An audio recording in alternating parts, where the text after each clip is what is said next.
Hello YouTube. This time I'll talk about pens made out of ebonite, which is hardened rubber. While ebonite pens can cost thousands, we're looking at some more affordable options. The fountain pen was designed to carry its own ink supply for continuous writing, so it existed before the creation of fountain pen specific inks.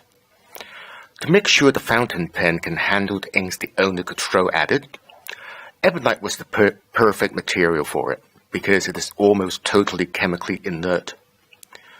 By the way, the use of gold nibs was also a tradition carried from the earliest days for the same reason. This is one of the earlier pens, the original Armato plunger filler, the first self-filling pen, and it looks very much like countless pens made before, and the style carried on being made for quite some years afterwards. It's made of black ebonite, straight, and comparatively slim.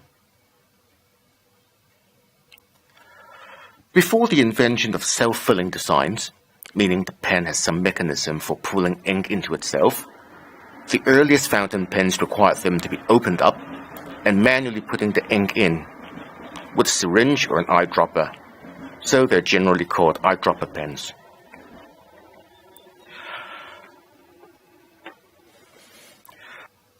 Nowadays, when other materials and manufacturing techniques are available, ebonite remains a desirable material for pen making. For some manufacturers, its appeal is the unique warm feeling of the material and the color it offers, so the offerings tend to be standard pens, but with the caps and barrels replaced by those made of ebonite. Several high-end makers do that, and in much the same way, this first release Treveni by FPR, which is a low-cost option, does very much the same thing. The working part of the pen is from a proven pen called the Cervex MB, but with a cap and barrel replaced by ebonite. However, the current versions are more to spiritual design, which is completely out of ebonite.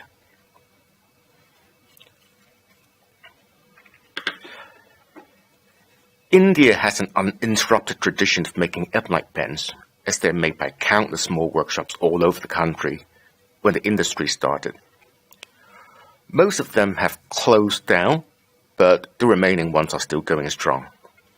Even a few new makers have emerged recently.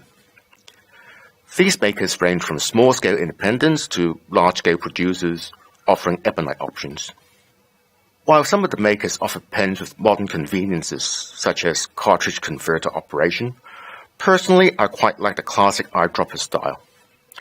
It is true to its origin, mechanically simpler for having as few as 4 parts, and its operation has a more visceral appeal, for want of a better word. Here we look at a few more of these examples. This small pen bears the Swana name on the clip, but it's very doubtful if Swana actually made it.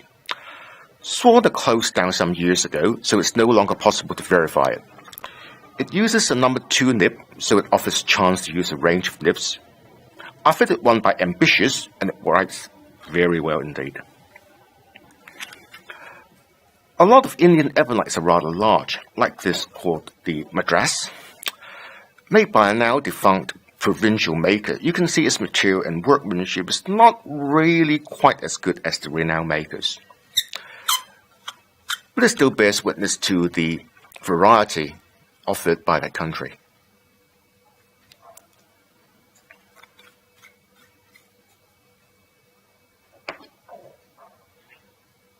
One of the grand houses in pen making is Gem & Co., which uses the Gamma trademark. While they're known for their oversized pens, this model called the IS is just about the right size for modern use.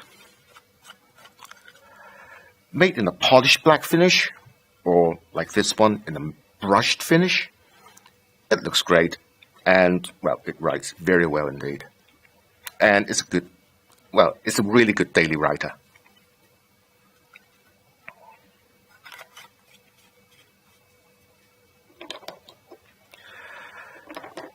Kim & Co. is another maker of great reputation.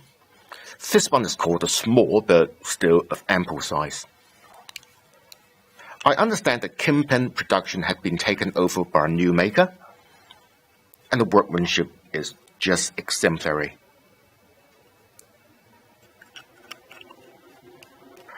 Turning to the large-scale manufacturers, AML Quality makes this 69EB, which is the Ebonite version of the EB series. Here I have replaced the nib and the feet as an upgrade.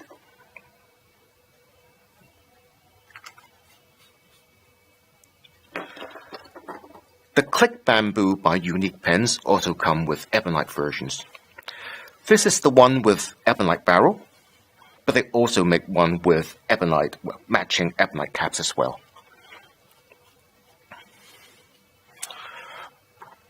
All these pens are quite affordable. I think the most expensive one cost me about $30. The others, well, a good deal less. So there you have it. A part of the fountain pen world that's less well known to most people, but definitely very enjoyable. In fact, it's a treasure trove to be explored. Hope you enjoyed this video, and I'll be here soon. Bye for now.